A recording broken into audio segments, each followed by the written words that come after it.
higher. That's very good.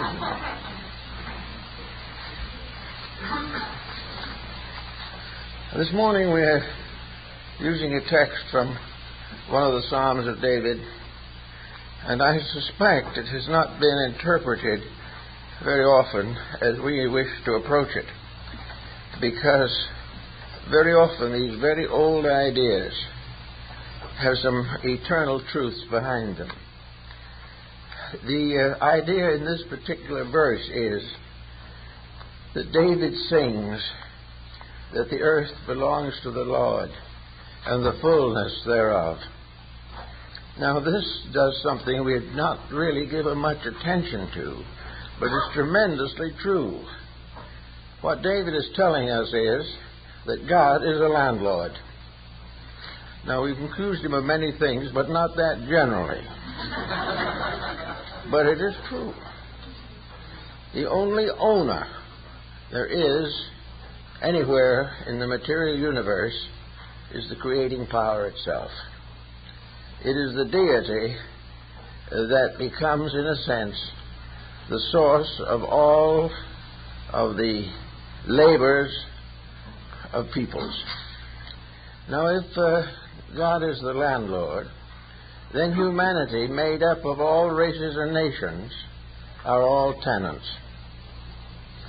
Now, we know down here in our little human community that there are many difficulties between landlords and tenants. They don't get along too well together. The tendency, of course, of the landlord is to resent the fact that the tenant lets his property go to pieces. Well, God might have the same feeling concerning our use of this wonderful world that was given to us. We're not taking proper care of it. We're not good tenants.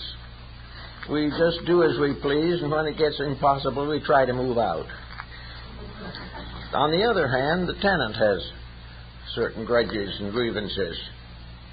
He likes to believe that he is being imposed upon, that whenever he asks anything, it's not given to him, or if it is, it's done grudgingly. And there is really very little understanding between the two great groups. The first group consisting of one only, God, and the second group consisting of everyone else. Now, the actual truth of the matter is that no matter how we look at it, we are all tenants. There is not anything in this world that the human being can actually own. Now, we have nations that are fighting for the fatherland. We have one country trying to take over the territories of another. We find all kinds of exploitations going on around us in the world, even in our own communities. But behind it all is the inevitable fact that we do not own anything. We can have things. We buy them from some local real estate agent who is selling us something he doesn't own. And if we go back far enough to the original deed, it goes back to heaven. Actually, only thing that any of us can have is a lease, a lend-lease on the things that to us are important. We can borrow a good home and live in it for a lifetime, but we cannot own it permanently because we have to leave it. So it goes to someone else. All we have actually bought is a lease for a lifetime. And that is all we buy on anything in this world. Now we try to extend this lease a little by deeding the things to our descendants. This is only, however, putting off the matter temporarily. They are in the same condition. And all over the world, families are dying out completely, and the properties go to strangers. We have all kinds of things we enjoy in this world. We enjoy great art. There's been quite a deal in the papers recently of some very expensive art. Then we find that these wealthy people create museums and deed the art to the public.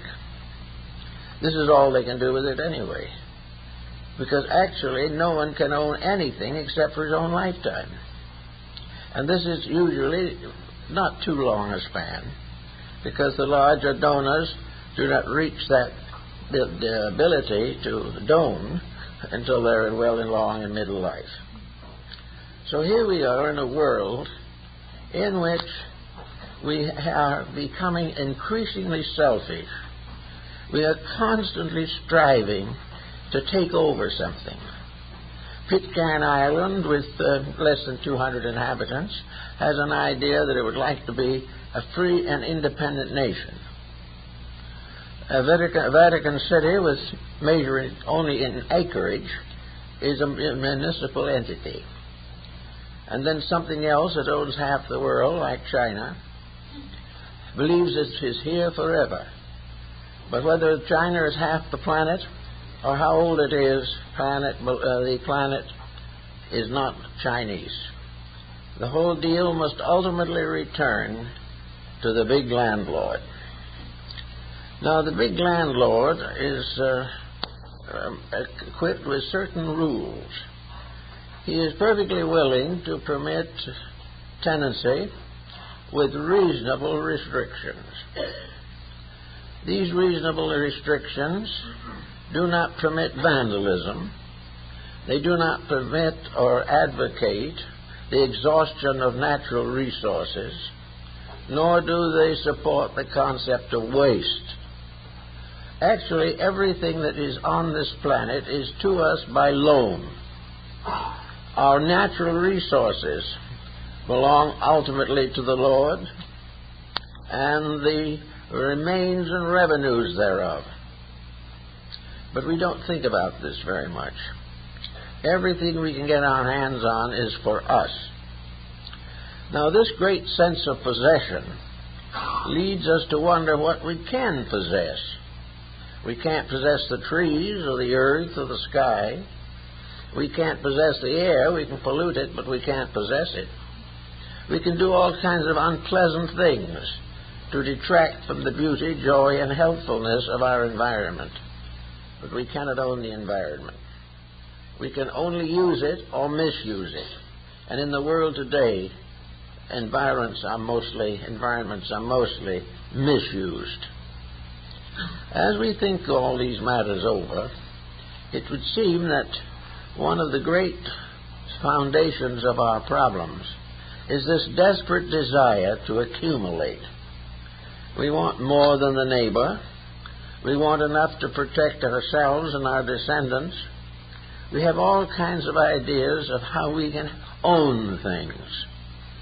And instead of recognizing that this ownership is at most only the position of custodian, we get too much involved in the ideas of profit, which is itself a fallacy, and get away from the natural integrities by which this planet could be well regulated, and those dwelling together could enjoy the privileges and benefits of a very benevolent and very understanding landlord.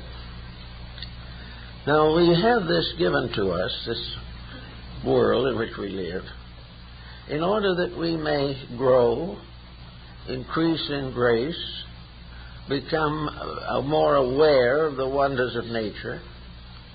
We want to enjoy the privileges of learning, and out of it all we want to grow.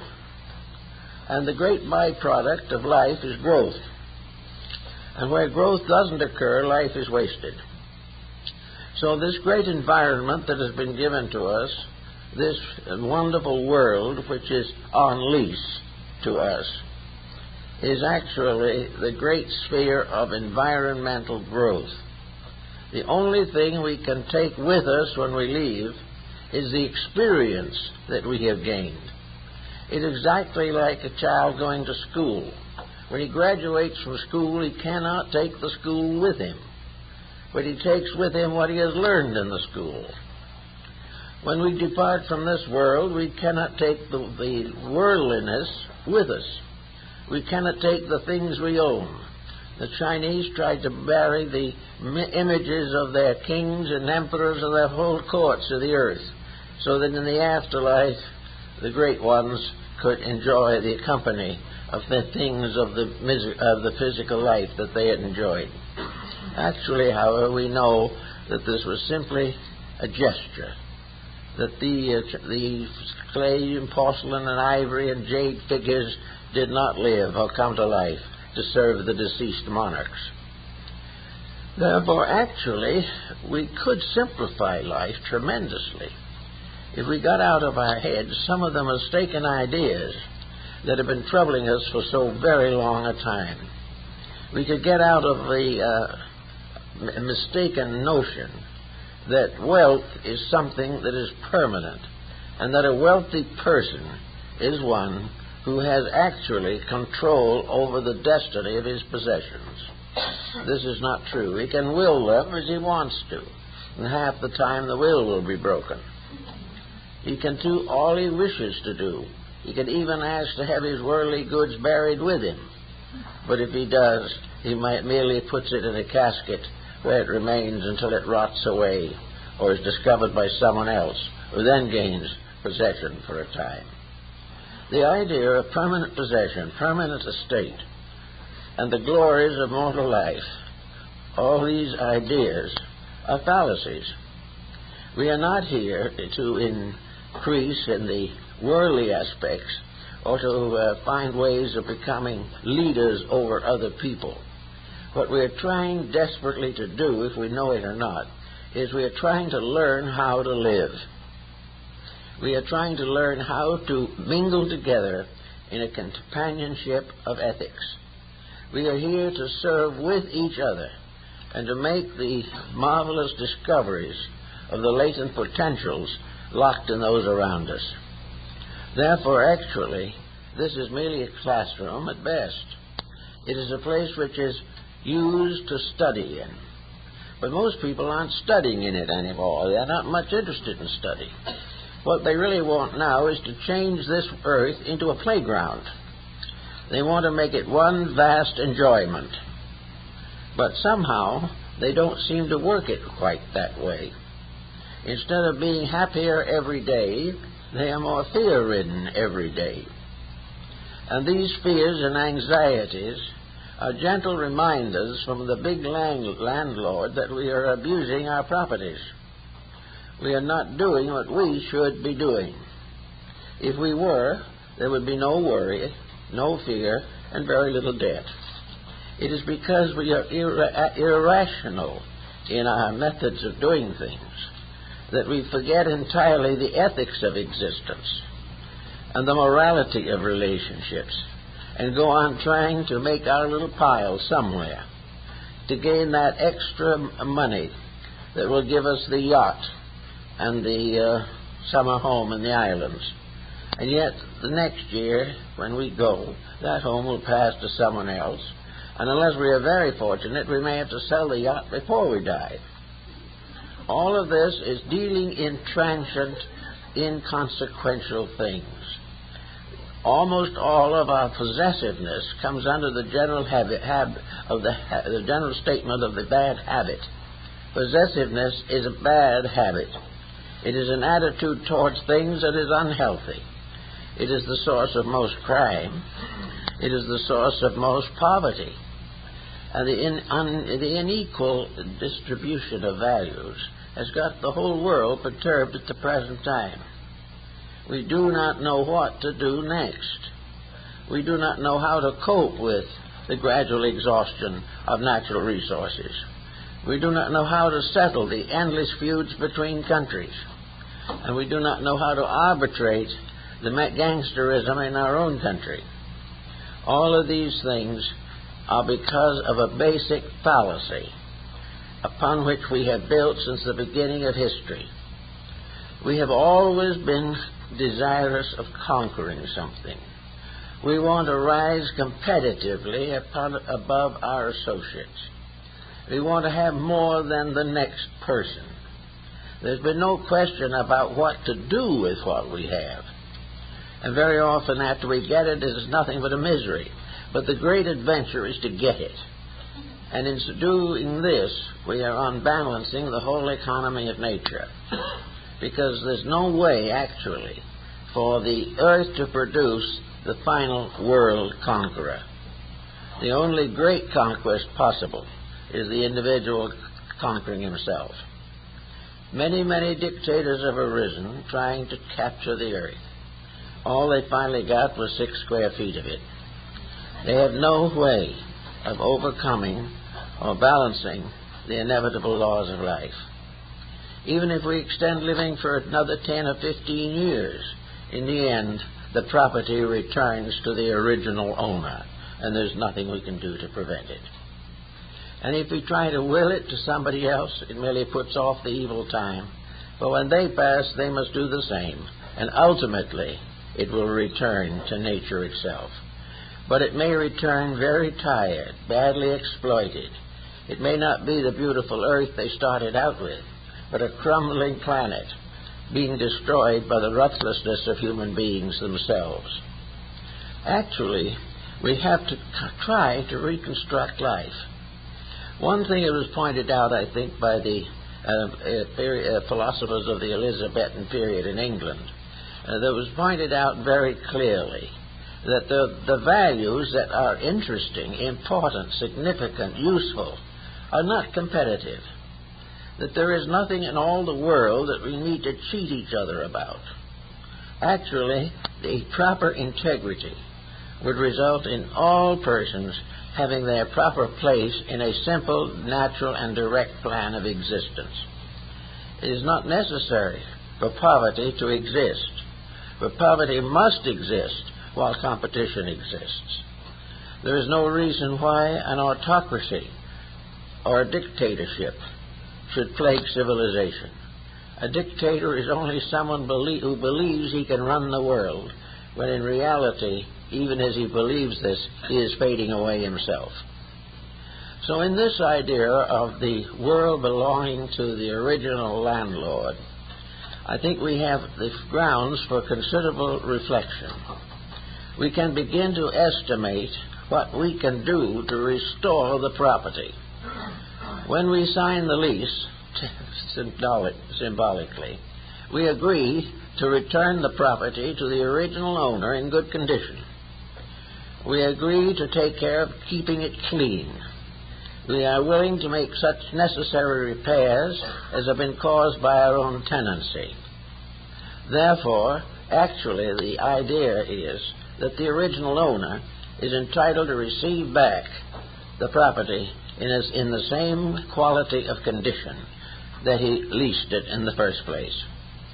Well, if anyone should return the planet at this moment to the original landlord, it would be a very terrible misery. It would be necessary to completely reconstruct, reorganize, re-edit, and renovate the shattered fabric that comes back. We are ruining the planet, even though we do not own it. We are ruining somebody else's property.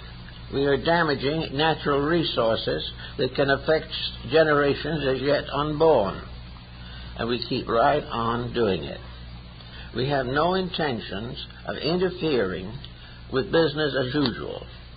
And when this business becomes impossible and we gather unto ourselves a depression, then we all feel that the landlord is to blame. Things have not worked out, and of course we could never be wrong.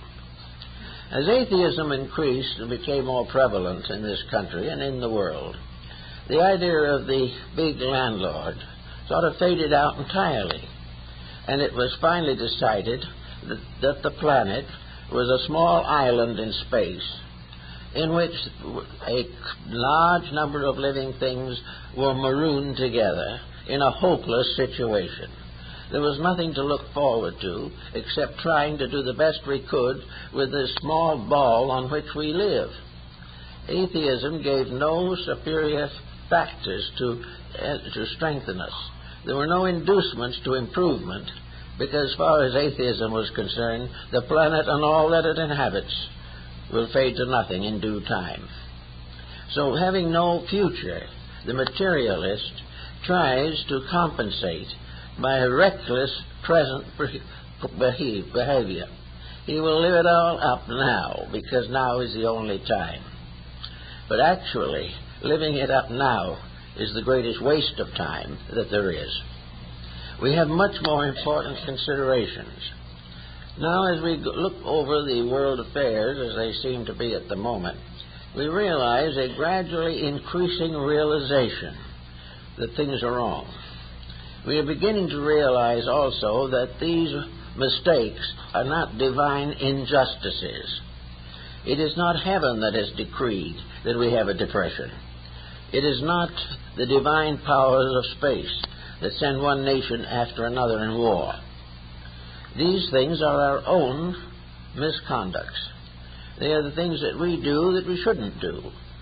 And somewhere along the line, the answer to the whole problem is to reorganize our own concepts toward reality.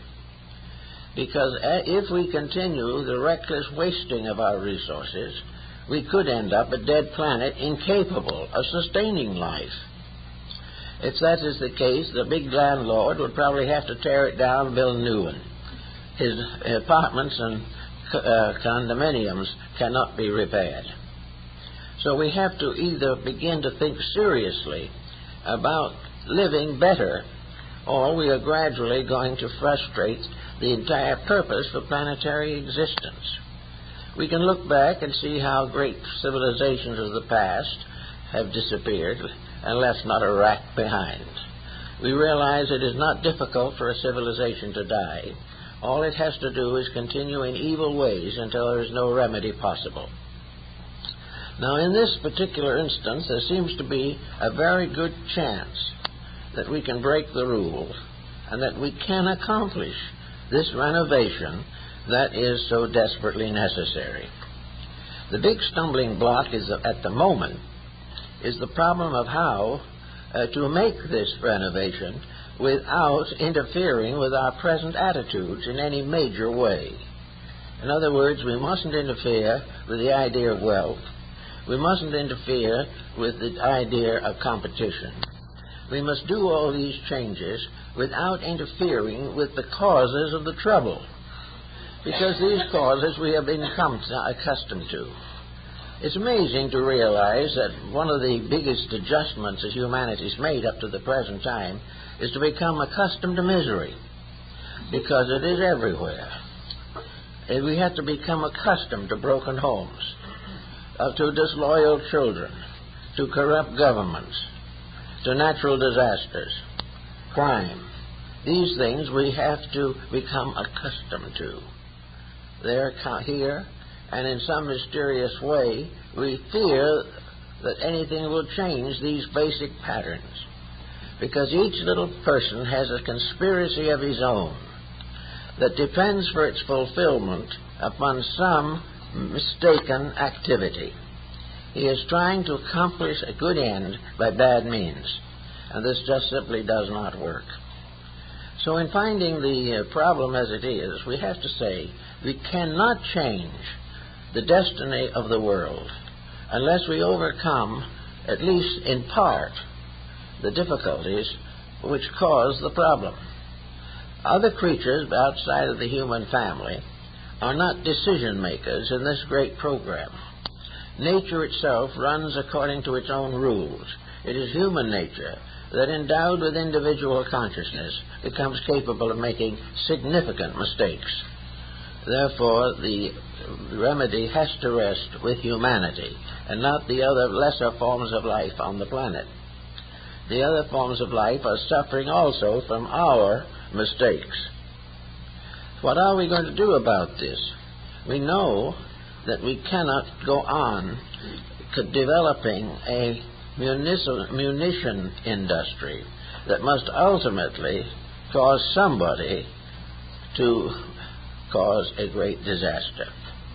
We cannot permit this continual emphasis upon armament, this continual determination not to let anybody else have much, this often overworked determination to take over somebody else's land.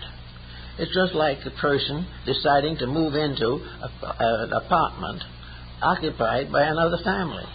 They don't ask, they just move in. Now, the landlord isn't responsible for this, and the landlord doesn't like it. And therefore, these false moves always end in trouble.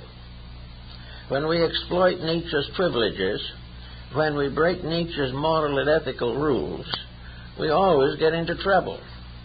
We have been breaking them systematically since the beginning of history, and history is now becoming a long record of the consequences of intentional errors. Now, there are a lot of things that people do that they do not realize to be wrong. But most of the major mistakes are recognized as mistakes before they're made. We know they are wrong, but they may be profitable. They may be justified by attitudes. They may be the next step in the development of a selfish system. So we condone all kinds of troubles simply because we hope in the end something will happen advantageous to ourselves. In the end, it doesn't happen, however. So here we are in this apartment house where we have good living conditions and where we have every opportunity to do the things that are necessary. And the only answer, as the Chinese pointed out a long time ago, but were not able to make it work for themselves, the only thing that we can do that is permanent is to put our own houses in order, put our own apartment in order, and prove conclusively to the landlord that we are taking proper care of his property. There's a reward for that. It's very possible the landlord will lower the rent because he doesn't have to spend so much taking care of the damage that we cause. And the universe is like this. So we have to now begin to think of what we would do in order to get the big landlord into a better condition and a better shape and kind of mind, to make him the real parent, the lord in the castle on the top of the hill, surrounded by happy people doing the things they want to do and growing under a benevolent system of universal laws. This is what has to happen. One of the things, of course, we have to understand some way is that there are such rules, that this landlord is a real existence. It isn't an elderly gentleman who sits behind a desk in a bank or something. It is, however, a principle which we can personify. The great landlord, therefore, is actually integrity itself, the final cause of creation and the final means of its preservation. There are certain rules that cannot be broken, and individuals trying to break these rules are always in trouble. Up to maybe 50 or 100 years ago, people were more careful about breaking rules, especially in this country. We had a comparatively civil civilization here. We had a condition in which most people living in smaller communities lived according to some moral or ethical code. They were churchgoers, they were friendly, they stepped in when troubles arose, they took care of sickness and difficulty in the community, and they lived a kind of quiet life. This was now considered much too boring. We've got to have something more exciting. We can't be just people anymore. But in the course of getting all this excitement worked up, we have gradually created an impossible burden. We have created a situation in which very joys are destroying us, that we are no longer able to withstand the pressures of our own appetites. A good example of this, of course, is the present narcotic problem. There's hardly anyone who becomes involved in narcotics who doesn't know he's in trouble, or that ultimately will destroy him. But he is no longer concerned about this. It's how he feels this minute and how he fits into the peer group today. The future is beyond comprehension or beyond interest. We are all living in deadly moments. Now, this business of living only in the year of 1986 is wrong. We don't live just in one town, one time, one place. We all have a past behind us and a future ahead of us, and both are being constantly modified. The individual who believes that if he is happy today, this is all that is important, wakes up tomorrow in misery. The individual who believes that now is the only time worth living in is unable to change the values of national reorganizations of countries or incorporations of cities and towns or regulations of traffic. Everything is according to the will of the moment. And this is true particularly in the matter of wealth. We are wealthy-minded. We do not care much what happens if we lose it, but we must get it. Oh, that sounds fine in the getting, but it sounds bad in the losing.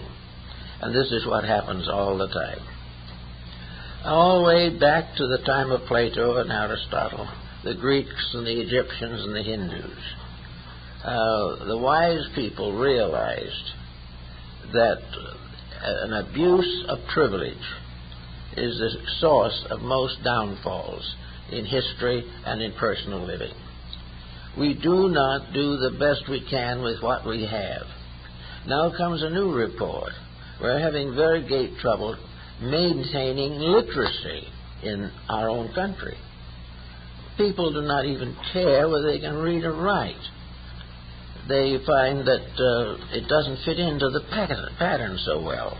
What they want is not to read and write or to study for craft or art. What they want is a way of doing exactly what they please right now. Now, this isn't universally true. There are many fine students in this country. There are many fine people. But there is this tremendous wave of people who are interested only in living up the fullness of their own appetites, whatever these may be. And anything that curtails them is an abuse and a crime, and is necessary as cause for terrorism or civil war or anarchy. So we now have to try to think this through for ourselves, to try to see what we can do now to make it a little better. So we have to take each individual and tell him to look into his own portfolio and see what he has. What is he doing with what he has? Is he using it? Is he wasting it? Is he able to direct the course of his own assets in a manner consistent with natural good? Is he so wise in accumulating that he has a great deal, but so unwise in the distribution of what he has that he doesn't know what to do next? All the way along, we note that so-called security from a physical standpoint is an illusion. There is no security beyond that which integrity and intelligence and thoughtfulness can bestow upon the individual. Now we have the Greeks and the Egyptians and the Hindus also came to the conclusion that actually the only important political change that the average person can make is within himself. He has to decide what is right. He has to do that which he knows is next. Now, the accomplishment of right is not as difficult as it sounds. Very few people are really punished these days for being well-dispositioned or thoughtful or kindly. They are regarded with a certain amount of sympathy, tolerance, and even friendliness. But the average person does not want to become like them, because it means that he will have to sacrifice, he will have to share, he will have to work with other people, and he will have to serve causes beyond himself. The beginning of wise civilization is when people begin to serve causes above themselves, where they start doing things for the greater good rather than merely for their own personal advantage. We have to look very carefully, as the old alchemist did, at this little bottle that we are living on. It is a kind of an alchemical bottle, and it has all kinds of things in it. But there is nothing in it that can replenish itself as rapidly as we can destroy the supply.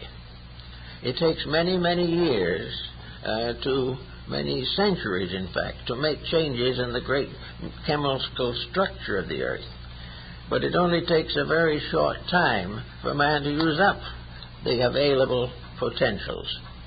We know that we have to change a great many ways because we can't live with ourselves.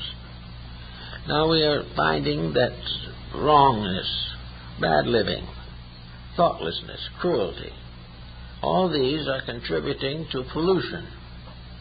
Now, pollution is nothing but neglect of integrities. Pollution is, I don't care what happens, I want mine now. Pollution is, let's forget everything else but progress. And we now really consider pollution a symptom of progress. We think if we have enough progress, it will cure its own solutions and its own causes, but it won't.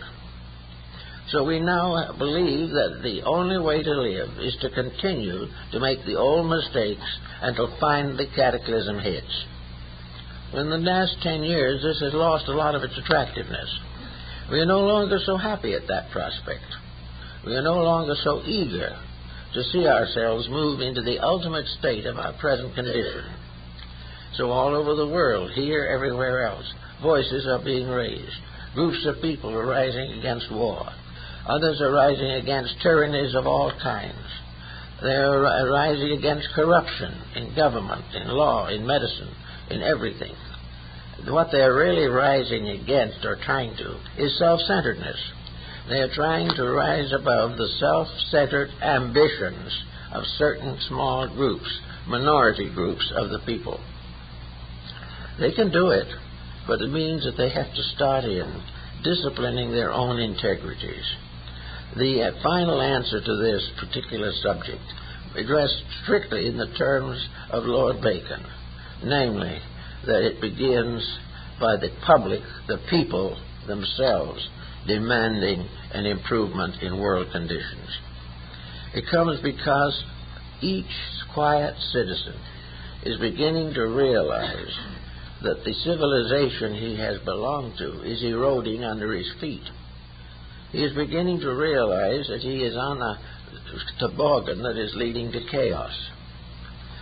This is beginning to filter through to all levels of people. We had great admiration for science, and many people do respect it now. But we had a tremendous respect for it when it began to give us the necessary vaccines against infantile paralysis or to help us with the curing of rabies and things of this nature. We also found out that it gave us electric lights and it gave us all kinds of conveniences, and it has gone on and on and on until it has given us the ultimate inconvenience, and that is the computer. We are now in this type of situation that we really admired science. We began to really regard the scientist as an adequate substitute for the priest of antiquity. The scientist was the new philosopher, the new mystic, the new evangel of all things good and desirable.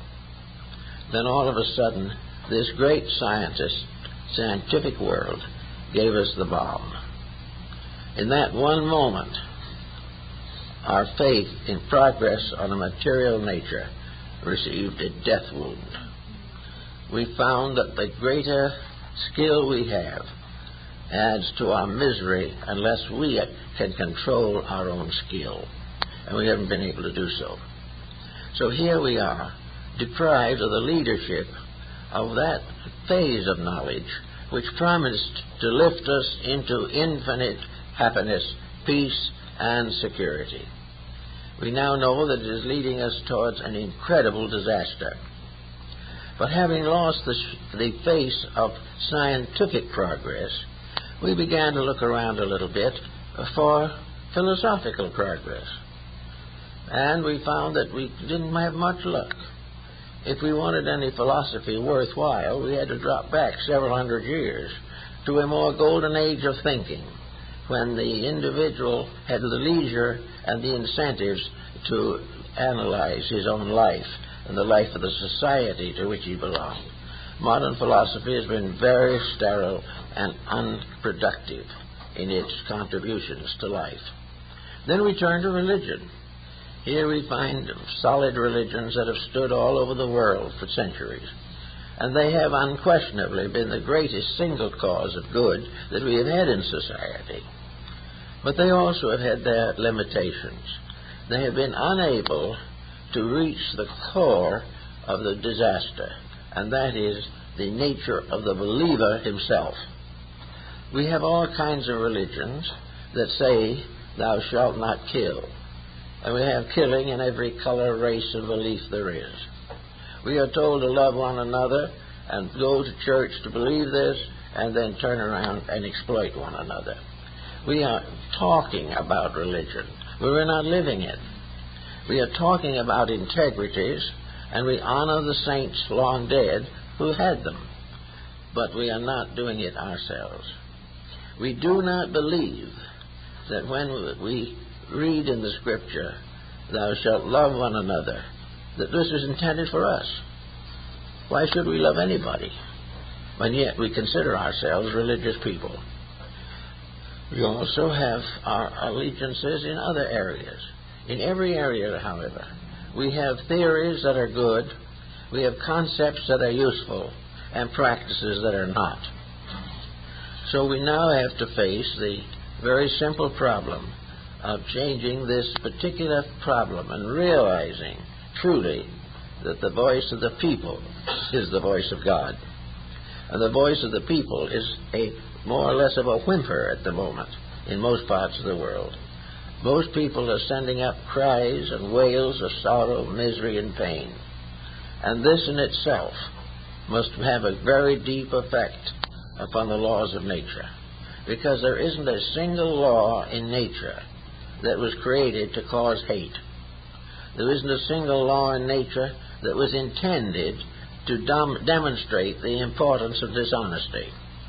All of these corruptions have arisen within people who have disobeyed the law, distorted them, falsely interpreted them, or ignored them completely.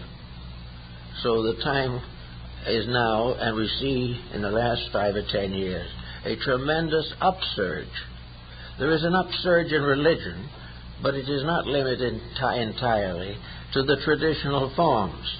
For these traditional forms are very largely involved in the very mistakes that they are supposed to be healing. The religions themselves have to have a more or less definite renovation. They have to get back to the principles upon which they were built, and they must divide peoples into two groups: a religious person who keeps the rules, and a member of something who simply breaks them. This difference is becoming very vital and important. So with the proper understanding of a new idea of what constitutes a spiritual integrity, we can have considerable progress. Now, it has been a notable phenomenon for thousands of years that religions have been strongly renovated in times of great emergency. While people drifted along very largely doing as they pleased, religions were a luxury. But when things get really bad, religion becomes a necessity. And in this particular case, it is coming that way at the moment. Also, the individual looking around him has great difficulty in finding a religion that actually satisfies him. Now, this is not as real a problem as it seems to be, because he is judging the religion by the followers, not by the principles of the faith itself.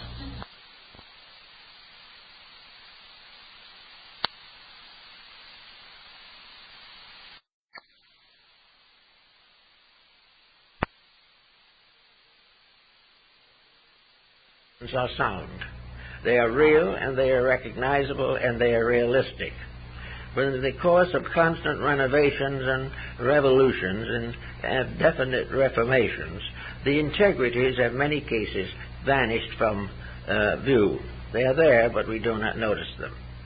But people looking for a religion see the mistakes of the various faiths and assume these mistakes are the realities. Therefore, they turn from a religion which has been destroyed by their own kind and not by the weakness of its own internal structure. Most religions can be useful if they are developed with integrity and honesty. but where they become bound into sectarian debates, where they become the basis of conflict and discord, then religions do the very thing they were supposed to prevent, and that is to contribute to the sufferings of mankind. So religion is important to us. And now we begin to see a new dimension of religion, and in some cases it looks rather good, and in other cases it's a little bit disturbing. And on the one side is people looking for religion inside themselves and creating their own concepts of religion, that the individual has decided to try and create a religion for himself. Now this is quite an interesting job for a person who really has no training in this.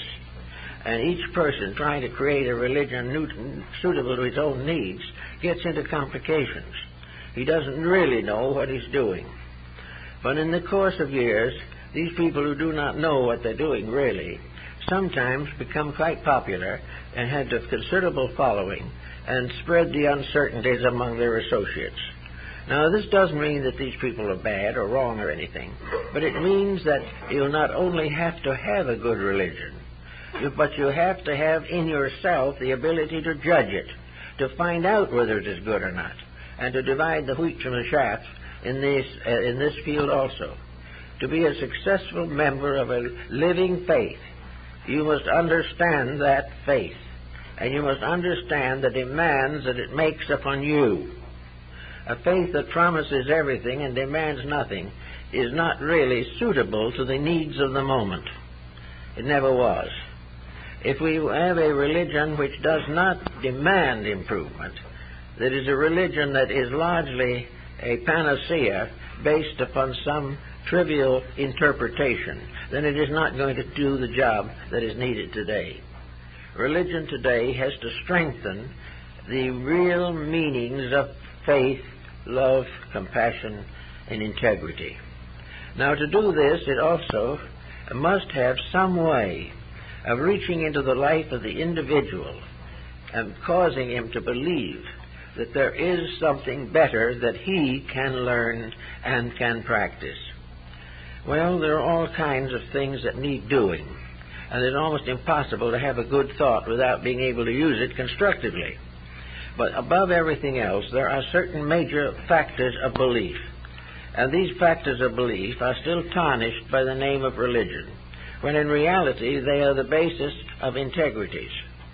As Lord Bacon so well mentioned in one of his essays, that it is better to believe all the absurdities that have been distributed in various creeds and cults than it is to deny that this universal fabric has a mind, that this universal fabric is itself an entity, that it is something that has nature, has will, has power, has force, has value, and the individual has to discover what it is. So each person in this confused time is becoming aware of the desperate need for religious convictions that are strong enough to take over the dominant leadership of the personality. An individual's religion must be big enough so that he can believe it himself, that he cannot be talked out of it by ordinary circumstances or misinformed associates. Religion must now take its own place. And of religion today, the most appropriate and most powerful is mysticism.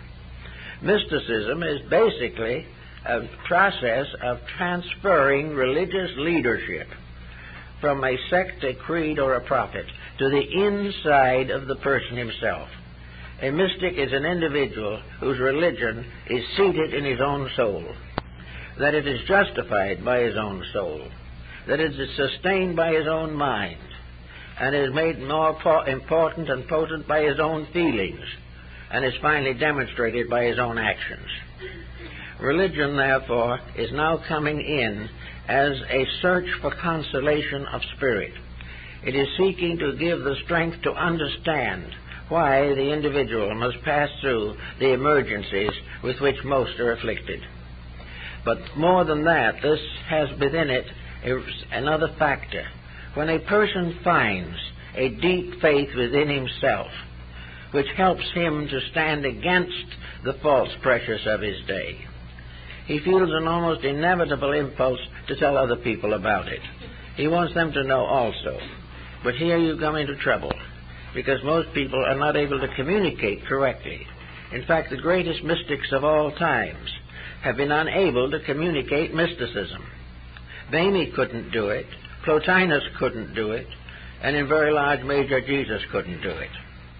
The actual mystical experience cannot be described, cannot be transformed or transferred into some articulate structure by which it can be easily demonstrated.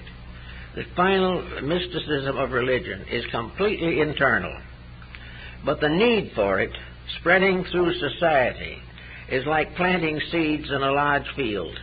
The need for this consolation, falling into each human soul, will, with reasonable care and thought, help that soul to grow and help to produce from within that soul the solution to its own problems, solutions that will stand not only the test of time, but the test of eternity. Now, there are many ways in which we should face these situations in order to try to help not only our world, but our own immediate environment. Looking around us, we know definitely that we are an impermanent creation, moving through time and space, that we are here today and gone tomorrow. But when we are gone, we are not gone forever. The end of material existence is not to be summarized by the atheist who says there is nothing, or by some theologians who believe the hellfire and damnation beliefs. Somewhere in the thing, it must be found by the individual that death is merely a day in school, a step from one grade to another, a motion from one level to another, and that in the long analysis of things, many deaths and lives must come in order for the individual to consolidate one character within himself. The power within the individual, by which the body should be governed, does not die with it. The power within the individual, by means of which he can lead himself and those around him into a sharing of inspirations and understandings. These powers go on, they live on, they do not die with the person. They are part of an eternal heritage. Also, we each has a growth. We have a growth in which we are growing up inside. Now, some people find it easier to live well than others. Some have more temptations to stress and pain than others have. This means, of course, difference in the background of the soul life itself. It means that the individual has had experiences which are not completely shared by those around him. But the fact remains that we are here to enrich that which survives. The only thing worth working with is that which does not die. And the only thing that does not die in man or in the universe is life. Life itself does not die. Forms and shadows and appearances come and go. But the great stream of life to which we all belong is immortal. It goes on forever. But in the course of going on, it presents a series of challenges. The individual must find ways to experience the true meaning of life. He must learn to have within his own flesh a positive certainty concerning life. It is not something that he can read out of a book. It is not something a neighbor can convert him to, or a theology convert him to. It is the inward justification of a code of ethics because of an interior example within the self, because of an interior experience, a vital recognition and realization of the integrity of existence. This is important. This is necessary. No one can give it to us, but conditions can demand it. The present situation we're in, for the first time in the development of modern civilization, has proven to us beyond all doubt that civilization as we know it is not enough.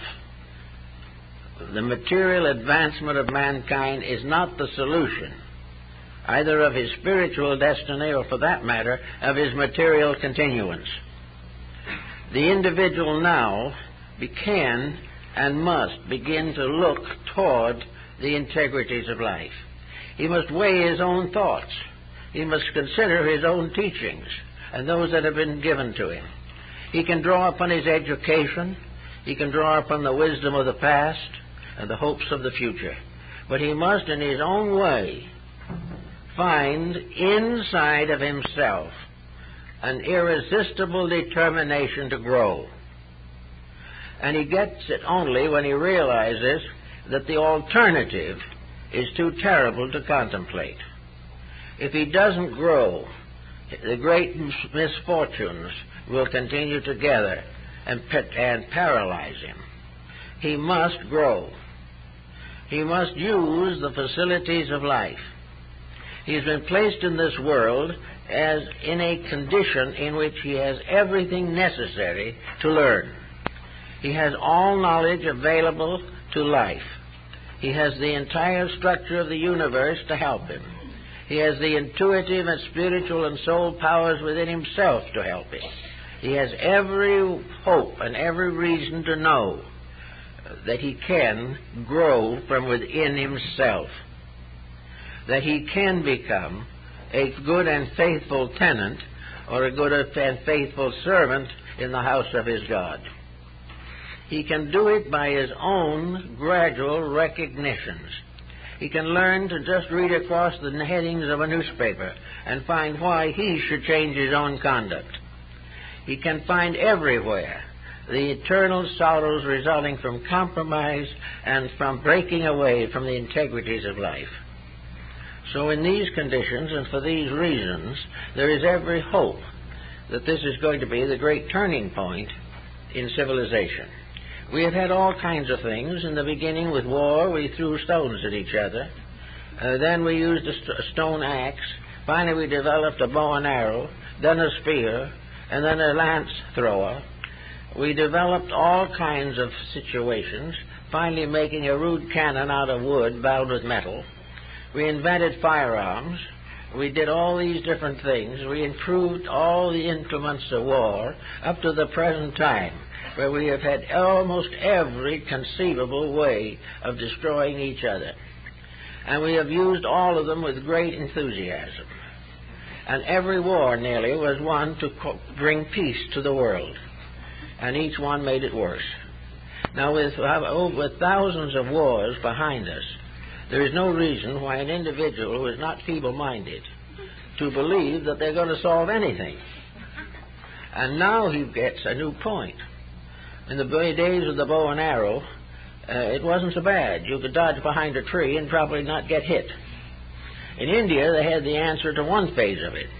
When the armies decided to meet in battle, it was necessary to go to the head man of a community or something and say, we want to have a war.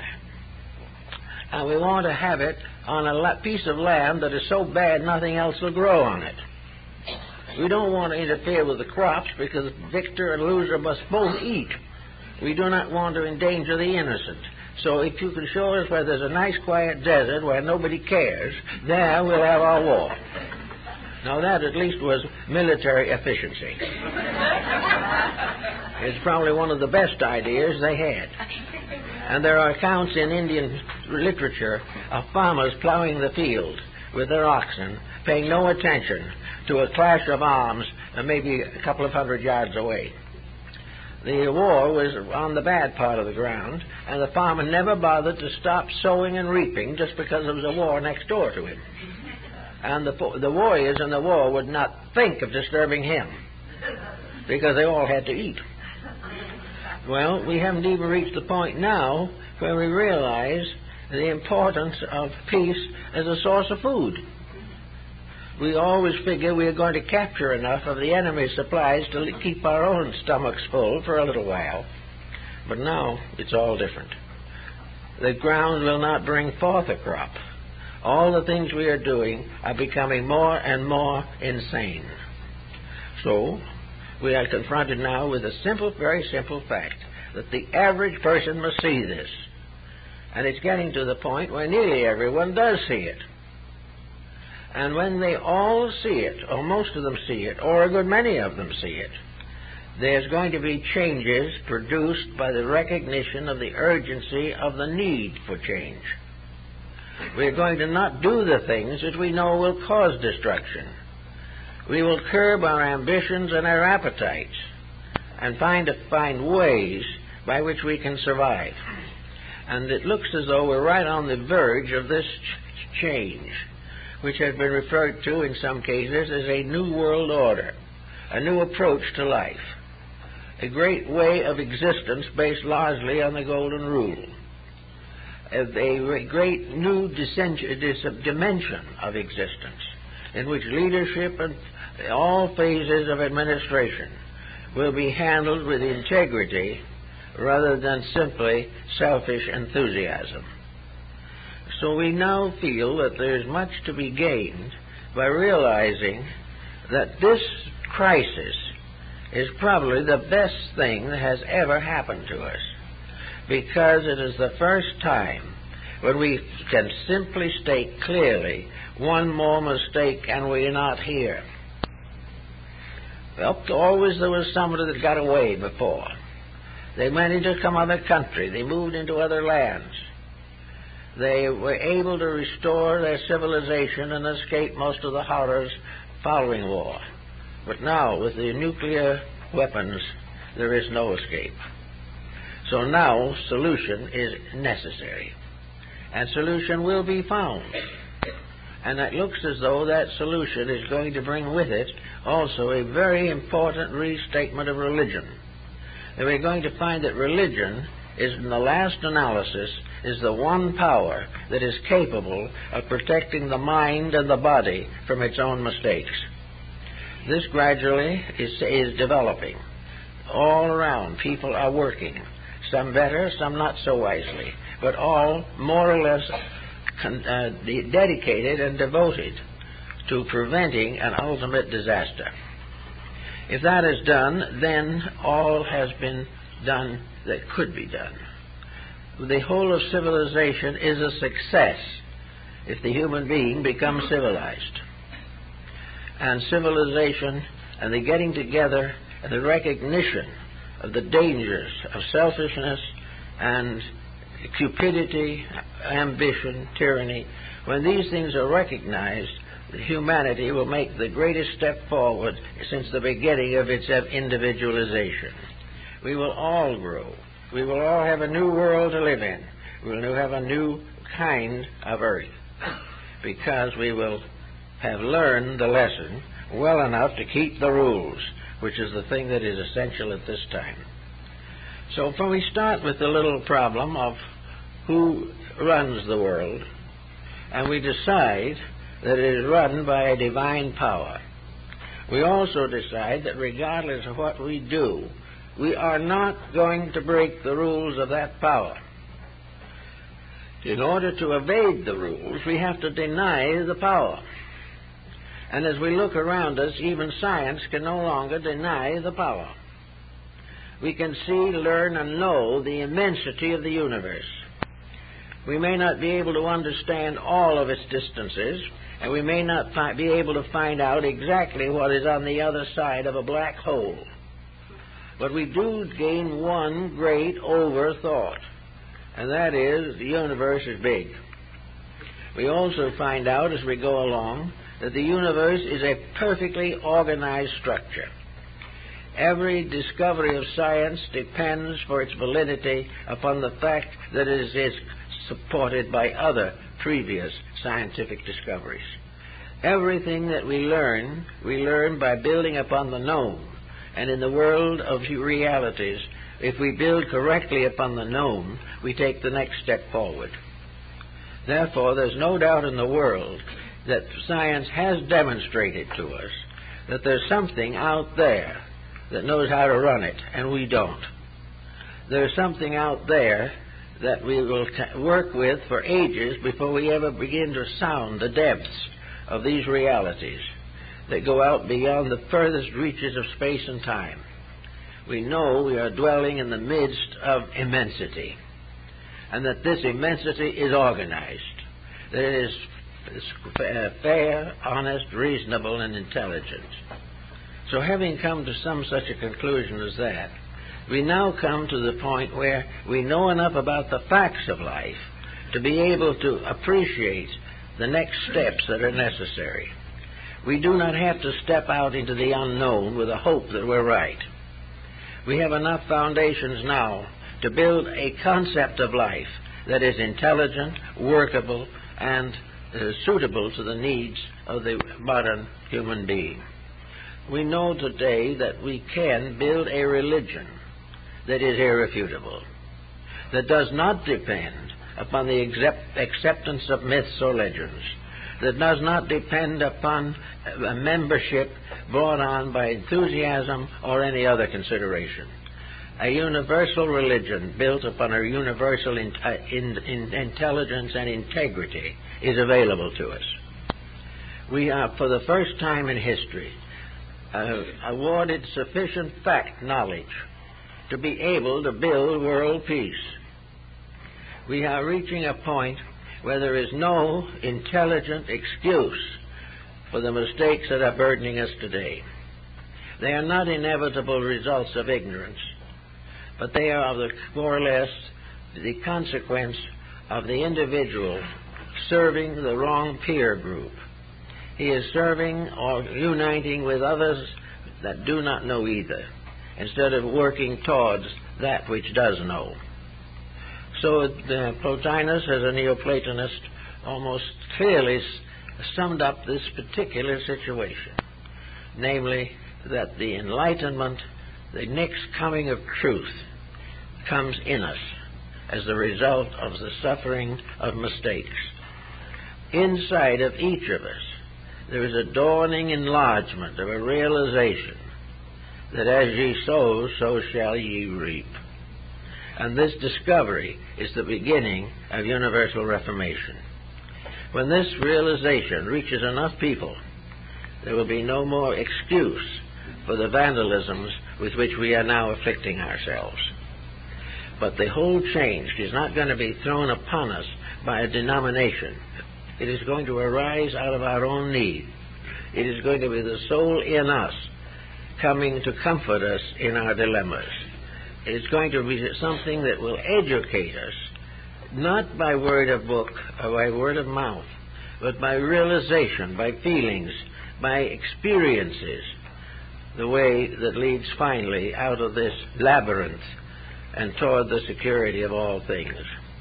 I think we are very fortunate, therefore, in living right now, because maybe we've lived many times before, but we've never had a life before which was as decisional as the one we are in now. In this life, ages of experience, preparation, thought, effort, all these things are being focused upon now, the time in which it is supremely hoped that between now and the end of the century, the real realities will take hold, that we will outgrow the foolishness of selfishness, that we will outgrow the vanity of power, and that we will discover the real reason for our existence. If that happens, then the human being can do the things he was supposed to do. In a nice, well-ordered universe, or well-ordered human society, we have people with time. It will not be necessary to neglect children. It will not be necessary to build more and bigger prisons. It will not be necessary for us to compete with our neighbor for the size of the front door.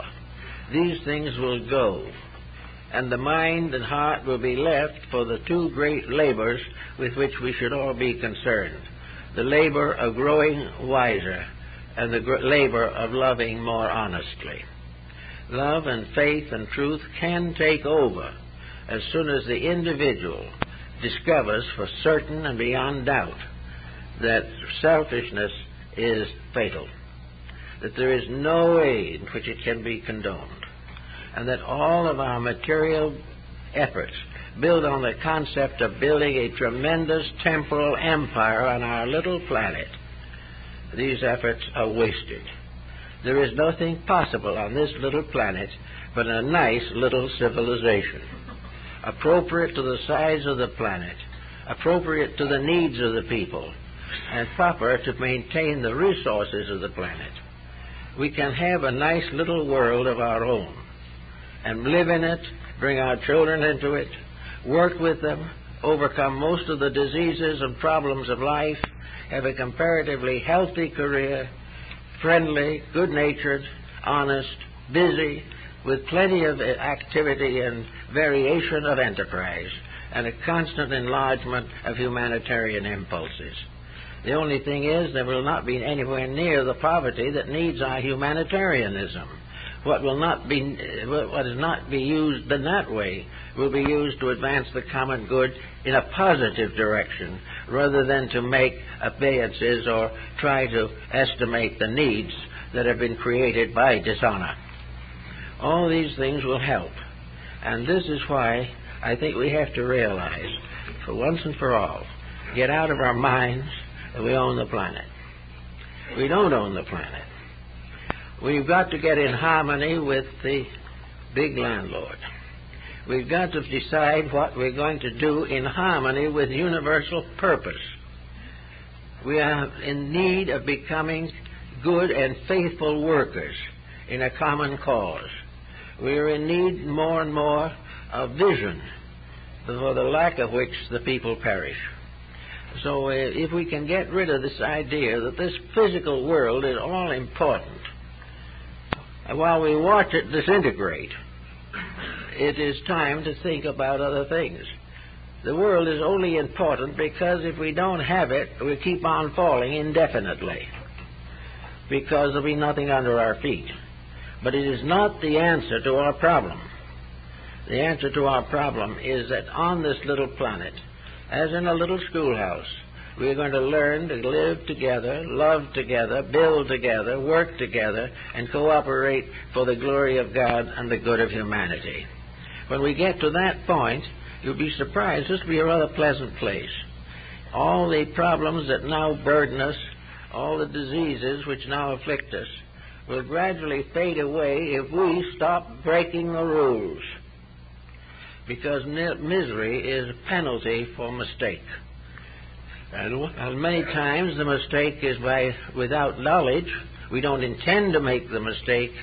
Nature tells us that if we don't stub our toe, we'll never learn to walk better. So all the problems that come along help us if we have the right consciousness in ourselves. We can build an educational system that fits young people to live. We can build a world civilization in which older persons can have a joyous experience of the fulfillment of their years. We can have busy people doing wonderful and beautiful things, and we will have the big landlord finally happy and running his big institution, his great set of condominiums with peace and understanding. It all works together.